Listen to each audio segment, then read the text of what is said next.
Hello Gemini, Sun, Moon, Rising, and Venus signs. Kamusta kayo? Sana po ay nasa mabuti kayong kalagayan. Welcome back po sa Star Tarot. Kung bago kayo dito, welcome din kayo. Thank you sa inyong support. I truly appreciate it. God bless you all. Gemini, paunang mensahe po ninyo ay Tower Energy. Ayan, so sa Tower Energy, this is a sudden change na maaaring dumating sa buhay ninyo. Maaaring ito yung mga pagbabago na hindi ninyo inaasahan, hindi ninyo ine-expect, hindi ninyo ito sukat akalain, no? Ni sa hinagap ninyo, no? So, yung gano'n na hindi ninyo ito man lang nakita na you didn't see this coming, kumbaga na mga pagbabagong ito, no? And it could be in any area of life, no? Depende sa inyong sitwasyon. What else? We have, ay, sorry po, sorry. Nagalaw na naman ang aking camera. So, we have six of swords in reverse. Ayan. So, parang,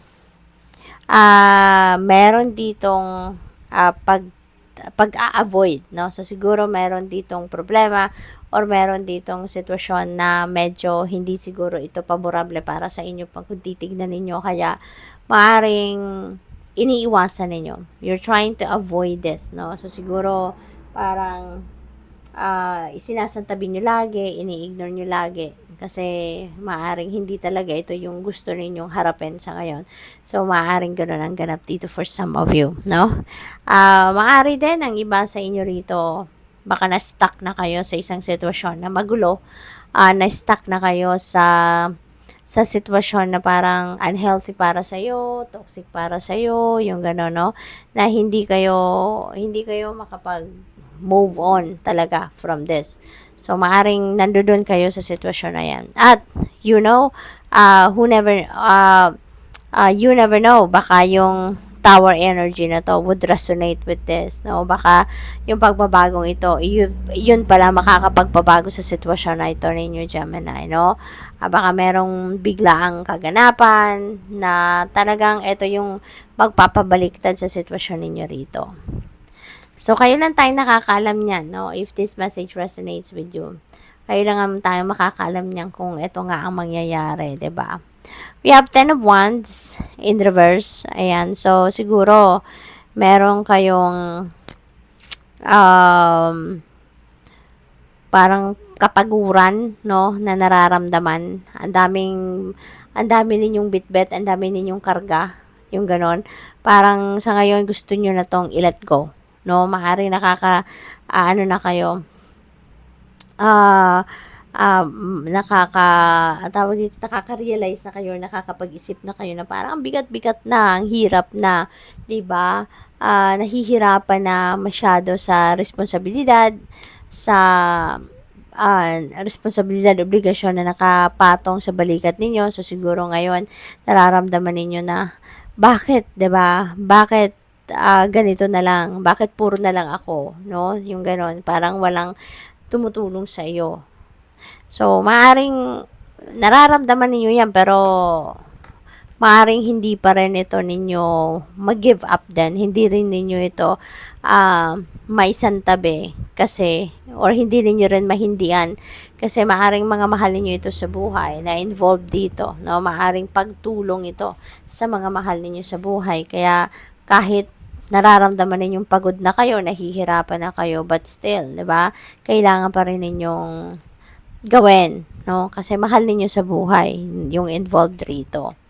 We have the full energy in reverse. Ayan. So, siguro, you're holding back, no? You're holding back. Maaaring may gusto kayong mga gawin, no? Pero, nag-hold back kayo, hindi pa rin ninyo ito magawa for some reason.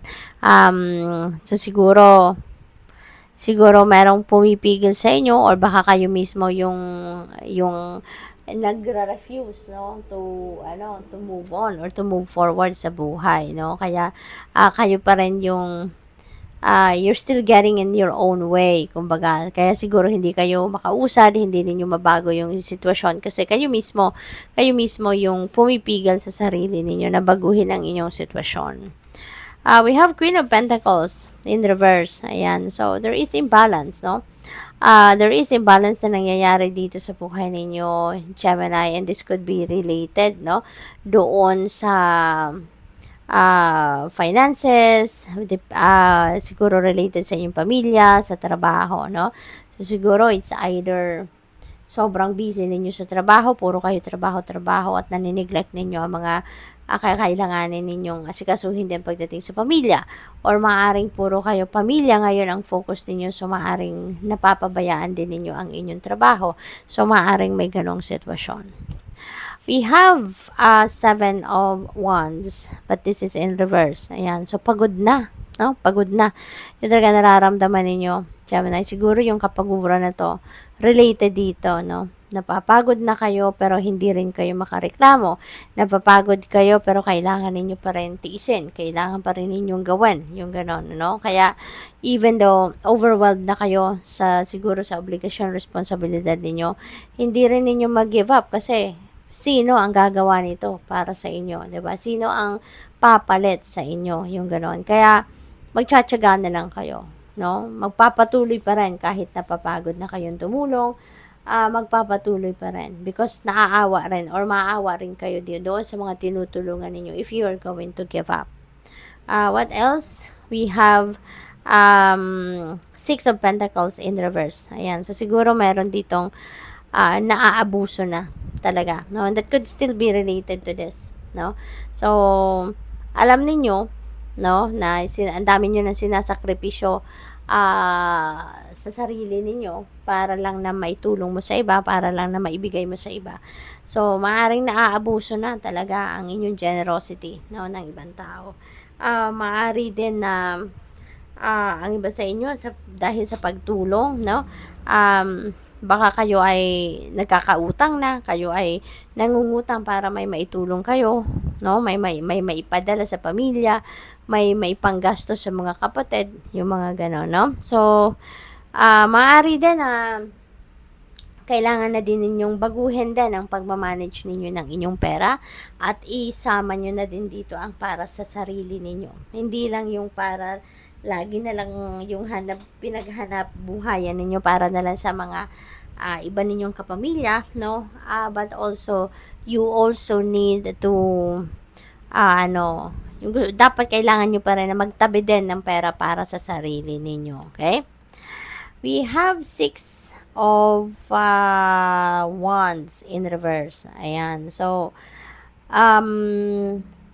marami din disappointments, no, siguro, ang nararamdaman ninyo pagdating din sa trabaho, ganon. Kasi kahit sobrang sipag ninyo, parang mailap, no, mailap yung promotion, mailap yung pay raise, yung ganon. So, parang hindi nako-compensate, no, yung effort na binubuhos ninyo sa trabaho, parang hindi ito nako-compensate, maaring hindi kayo nare-recognize ng mga boss ninyo, ay hindi nare-recognize yung trabaho ninyo. Kaya parang merong merong disappointment na nararamdaman ng iba sa inyo. But don't lose hope, Gemini. Lahat naman ng bagay may tamang panahon, no? Everything that happens sa buhay natin is for a reason. Merong rason yan kung bakit hindi pa napapansin yung trabaho ninyo. So, dadating din ang punto na mararecognize din kayo, mapapansin din kayo, no? Magkakaroon din kayo ng pay raise, magkakaroon din kayo ng promotion.